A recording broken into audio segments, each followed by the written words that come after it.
Hello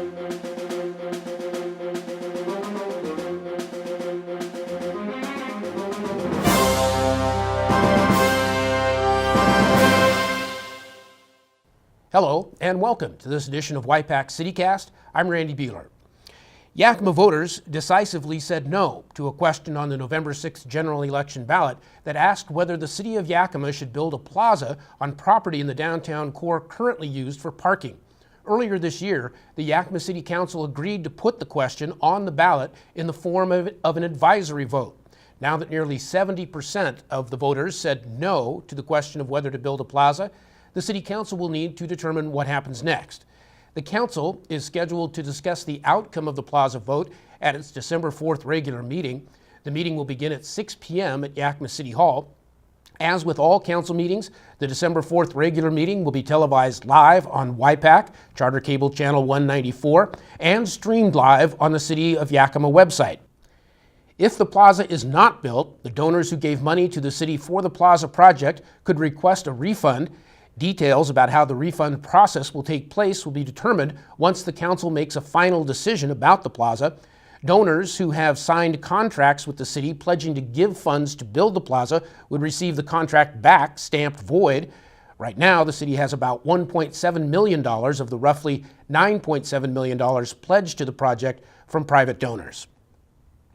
At its November 6th regular meeting, the Yakima City Council gave the go-ahead for Yakima Valley Tourism to move forward on a potential expansion of the Yakima Convention Center by having plans for the expansion developed. Yakima Valley Tourism, a nonprofit organization the city contracts with to operate the convention center, says an expansion is necessary in order to remain competitive with other venues. Next year, the organization will have plans for a proposed 18,000 plus square foot expansion to the north of the existing building developed. Included in that process will be a determination about whether Yakima Valley Tourism can pay for an expansion using only currently available funding sources. Yakima Valley Tourism currently receives the proceeds of a hotel-motel tax and part of a public facilities district sales tax rebate to operate the center. The organization's president and CEO, John Cooper, says the expansion will only be built if the existing resources can pay for it. No city general fund taxes are used to operate the center, and none would be used to pay for an expansion. Well, the first project using newly enacted car tab fees is underway in Yakima, and it's almost the time when many people will travel to be with family and friends for the holidays and need to know a few tips about getting where they need to go. With more on those stories, here's CityCast's John Fannin. Thanks, Randy. Work is underway on the first City of Yakima project using funds from Transportation Benefit District car tab fees. Crews began work this month to replace trees and sidewalks along Natchez Avenue from Walnut Street to Pacific Avenue. It includes removing and replacing trees and sidewalks in the public right-of-way. The Yakima City Council last year approved a Transportation Benefit District, also known as a TBD. It includes an annual license plate tab fee on all vehicles registered in the city. The Natchez Avenue project will continue through spring of 2019. New trees selected for the area will have roots that do not damage city infrastructure. And drivers are reminded the speed limit through all traffic-related work zones within the city of Yakima is 20 miles per hour. As always, the schedule for this type of project is subject to change depending on weather, equipment failure, and emergencies. For more information, contact Streets and Traffic Operations Manager Joe Rosenland at 576-6430. There are steps travelers can take to prepare for the peak holiday travel time at Yakima Air Terminal McAllister Field. One of those steps is showing up at least an hour and a half before your flight. Arriving early provides time to park at the airport and get your luggage checked. With more travelers, it also takes a little extra time for TSA agents to screen passengers. The Yakima Air Terminal McAllister Field website, flykm.com, also has a link to track your flights at Thanksgiving, Christmas, New Year's, and year-round. Visit flightaware.com/live/airport/KYKM for a live flight tracker provided by FlightAware. It shows commercial and private passenger planes in real time with updates on arrivals and departures. The updates can be helpful, especially if winter weather causes flight delays. And without delay, we'll send it back to you in the studio, Randy. Thank you, John. When we come back, CityCast Sean Davidow will let you know what to do with all those leaves that are falling. You're watching Y-PAC's CityCast.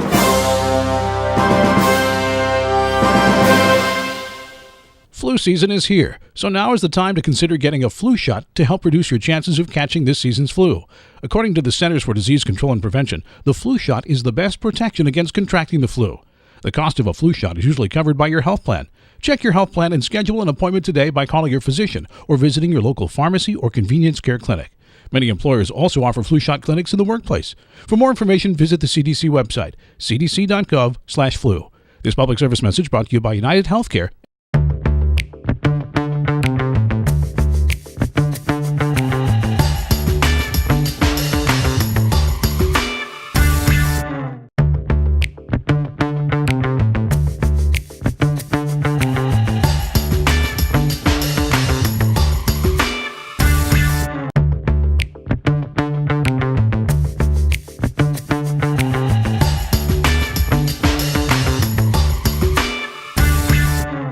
The Yakima to Ellensburg commuter makes riding to each city a time saver. Sit back and finish your work, read a book, make contacts while en route. It's easy and affordable when they do all the driving for you. The commuter runs multiple trips per day in each direction. It will pick you up or drop you off at 8 different stops.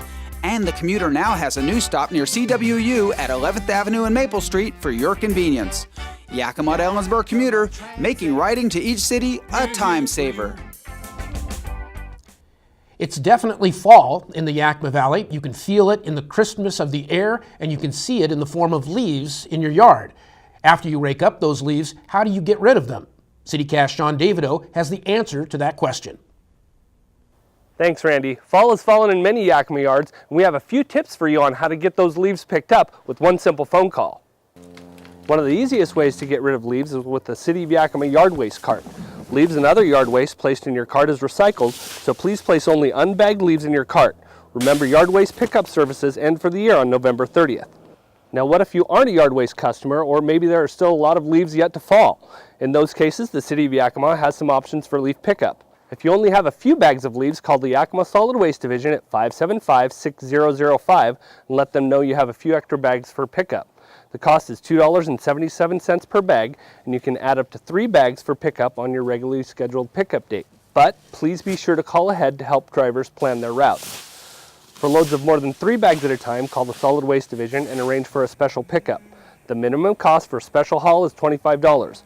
Special pickups can be arranged for outside of your regular pickup day. Another alternative is to mow leaves into the mulch and add them to your flower beds and gardens. Also, please be aware that it is a violation of city code to blow or push leaves into the city streets or alleys. Leaves can also clog storm drains and cause flooding in the streets, which may cause more serious problems later. The Solid Waste Division also wants to remind people of the holiday refuse pickup schedule changes over the next couple of months. You can find that information and more about refuse services by visiting the refuse page on the City of Yakima website at www.yakimawa.gov/services/refuse, or call the Solid Waste Division at 575-6005. Well, Randy, I don't want to leave you hanging, so I'll keep raking and we'll send it back to you in the studio. Thanks, Sean, and thank you for joining us for this edition of Y-PAC CityCast. The City of Yakima provides a variety of ways for you to learn about what's going on with the City Council, programs and services, and much more. The city's website at yakimawa.gov includes a lot of information about current news, special events, and the various departments and divisions of the city. Check out the city's Facebook page, Twitter feed, and Instagram page to see regular updates about activities the city is involved with, and watch Y-PAC programming and other videos on the city's YouTube channel. We end this edition of CityCast with a special tribute to veterans. From all of us here at CityCast and the City of Yakima, thank you for your service. Thanks again for tuning in to this edition of Y-PAC CityCast. I'm Randy Beeler. Take care.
For more information on Y-PAC CityCast, call 575-6092.